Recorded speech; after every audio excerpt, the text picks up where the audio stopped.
اندازہ لگائیے کہ آج سورج تقریباً 4000 سال کی دوری پر ہے اور ہماری طرف اس کی پیٹھ ہے۔ قیامت کے دن سورج صرف 1 میل کے فاصلے پر ہوگا اور اس کا منہ ہماری طرف ہوگا۔ کیا حال ہوگا؟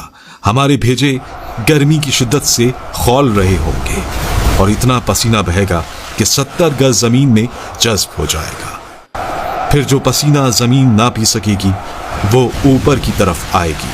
وہ پسینہ کسی کے ٹخنوں تک ہوگا تو کسی کے گھٹنوں تک پہنچ جائے گا۔ کوئی کمر تک اس میں غرق ہوگا تو کوئی سینے تک اس میں تیر رہا ہوگا۔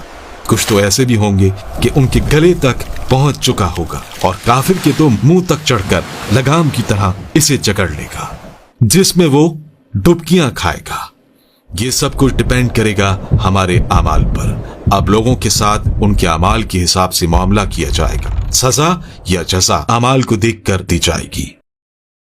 اس دن کسی چیز کا کوئی سایہ نہیں ہوگا، لیکن کچھ اہل ایمان ایسے بھی ہوں گے کہ انہیں اللہ رب العزت اپنے عرش کے سائے میں رکھے گا۔